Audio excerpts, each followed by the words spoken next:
If getting your children to eat vegetables is a daily struggle, I'm with you, I feel you. It's a never-ending battle. Today I'm going to make a hidden vegetable bolognese. We're going to get the children and us to eat a lot of different veggies: onions, garlic, lentils, carrots, tomato, mushrooms, miso paste, herbs. Oh, that's 9. That's a great start for one meal. So let's get to it. Some garlic from the garden that I planted forever ago, and some onions.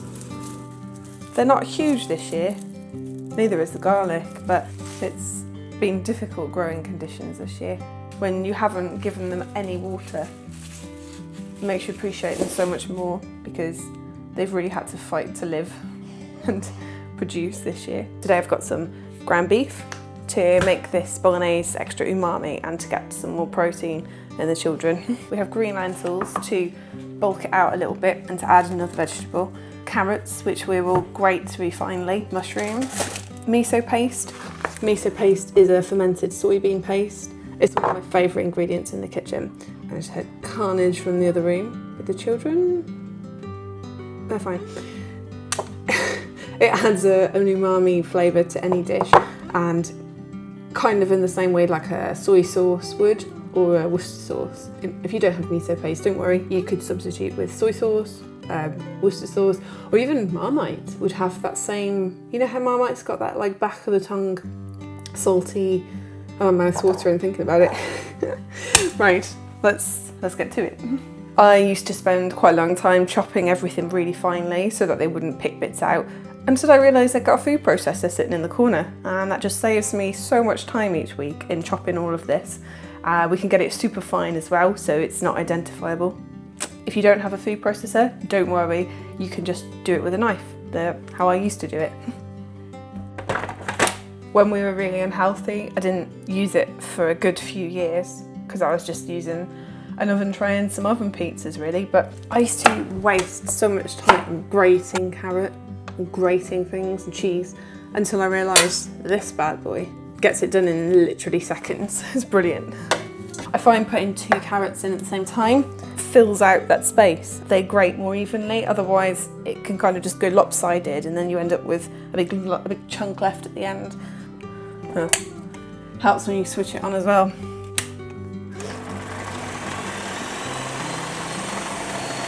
I'm all about keeping cooking as simple and as quick as possible, especially as I've got 2 children who are probably going to call me any second now. So we need to get this done. Right, as I chop each ingredient, I'm just going to put it straight into the pan. I don't really care what order it goes in. It's all going to get cooked the same. Maybe that's wrong. All that's left is these 2 tiny discs of carrots, and all my fingers are still intact after not using my lethal grater. Now, the onions work best with the traditional food processor blade, and you just kind of like pulse them. Now this is where my eyes are gonna get all puffy and red. I look like I've been crying for the rest of the video. I just chop them like into quarters just to make it easier. That looks pretty fine to me. Oh, my eyes are going already. Right, I'm back. I just had to feed the cat. Someone always needs you. It's nice to be needed. Mushrooms, I'm going to use the traditional food processor again. I just like crush them first so that they become a bit smaller, and it saves time on chopping because I want to make this as quick as possible. I think 4 mushrooms, they're quite large. Go easy on the mushrooms because they're a lot more delicate than the onions, aren't they? I just use one of these cake spatulas to get everything out. Start this cooking on a medium to high heat while we get everything else chopped. It's already looking nice and colourful. Oh god, this is tough. Oh, it's a lovely red colour. I didn't know it was going to be red, pinky red. Garlic's probably the only thing that I chop loosely by hand because it's a little bit small for the food processor and it kind of just gets lost. You don't have to be too precious about it. cut it too finely. It's going to get absorbed and almost dissolve into a mush into the sauce anyway. We don't have time for fussy. Let's pop that in.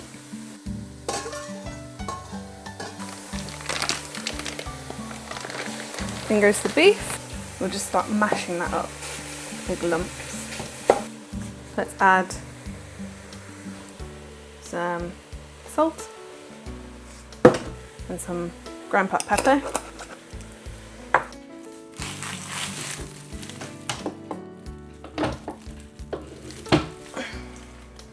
You might notice that I didn't start with any oil in the pan, but to be honest, the minced beef has got such a high fat content that as soon as it heats up, that fat is just going to come out and stop everything from sticking, and do the same thing as an olive oil really, so I can put this away.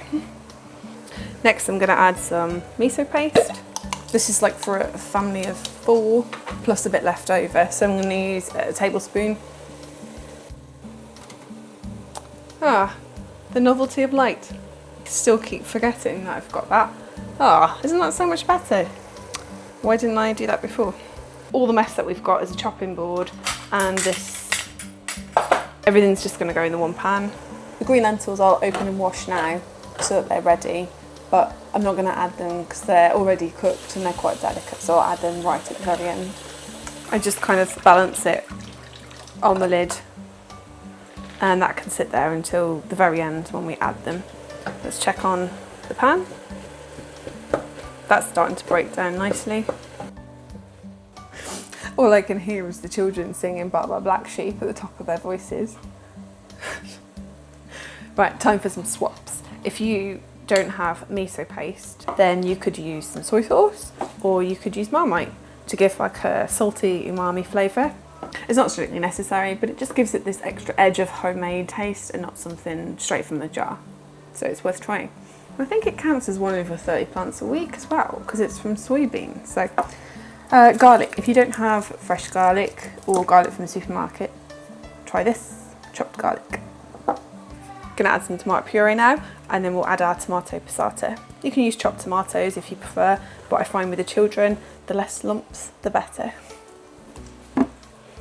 Some of those minced beef lumps have started to turn into like meatballs, so I need to do a bit more effort of chopping them up. I think we've finally got a cooler day today. It actually looks like rain. I never thought I'd be so excited about the prospect of rain. The garden is so desperately in need of it. Yeah, it's getting darker and darker. I just got super excited and just remembered I've got a few courgettes in the garden.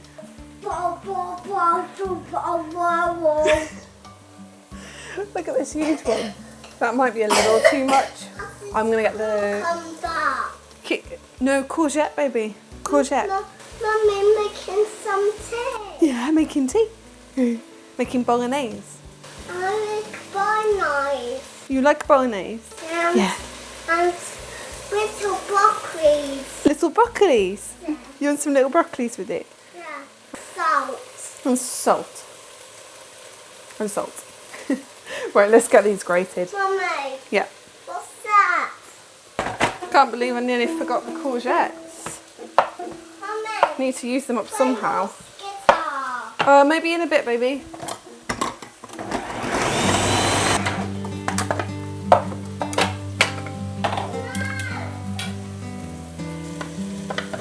Let's turn that right down. Oh, it's starting to stick. Time to add some tomato passata. I'm not going to add any water and shake it because I don't want to add any unnecessarily water, because there's going to be some coming out of the courgette and the carrot and the mushroom. I've just got mixed Italian herbs, and look at the basil. I actually did some cuttings from the basil where you put them into water and created 2 massive new plants, which I was so excited about. So I'm going to put some fresh basil in this bolognese, which will give an extra lift of like citrusy tang. If you don't have fresh herbs, that's absolutely fine. You can just use some ground herbs. I'll use a bit of both. I'm just gonna chop this basil. We'll add some mixed Italian herbs.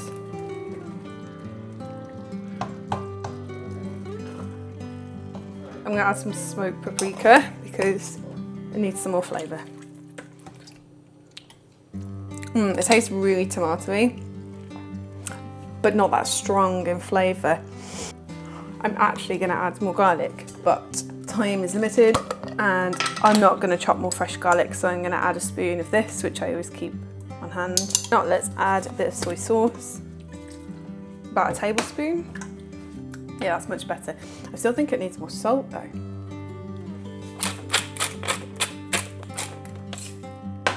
So this bolognese can be cooked entirely in the pan. You can just keep it on the hob. But today I've got some potatoes that need using up from the garden, so I'm gonna have the oven on anyway. So I'm gonna transfer it into a ceramic dish with a lid so that it can bubble away and simmer and become really rich and sticky and delicious. Oven dish. Oops, nearly lost it. Are you a messy cook? I most definitely am. Probably not setting a very good example. Nope, that's gonna take too long. This is why I didn't wear white today. Or is it going to fit? Yes. Give that a little wipe. That can sit on one shelf of the oven and the potatoes can sit on another. You can maximise that oven space. Time to tidy up the absolute carnage that I've created.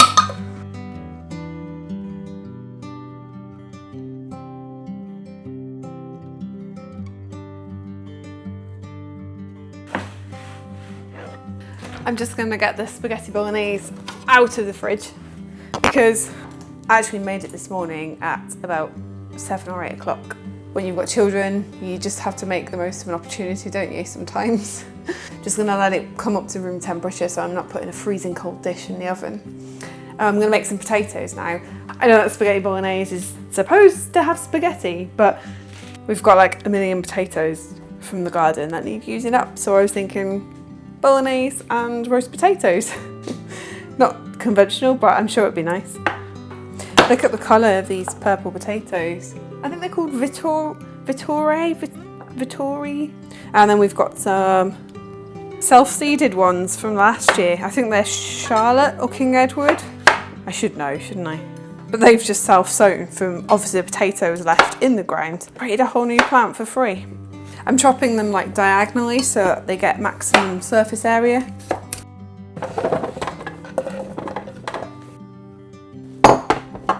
There's something quite special about grinding your own salt. It's quite satisfying. Right, let's get some olive oil and a nice generous helping of salt on these potatoes. I absolutely love garlic and it pairs so well with bolognese.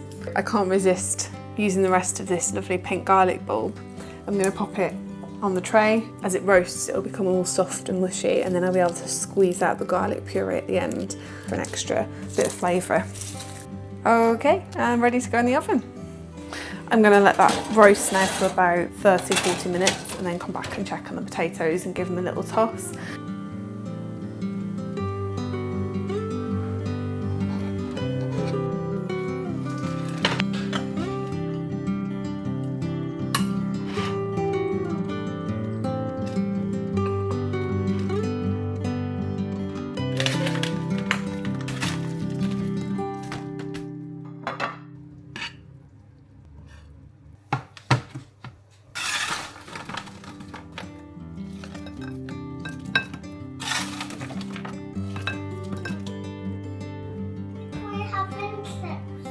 Potatoes.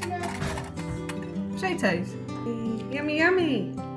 I come back to this recipe time and time again, and sometimes they don't eat it and it's a bit disappointing, but most of the time it's a guaranteed hit, and it's really nice knowing that you've made something completely from scratch with really little to no food waste.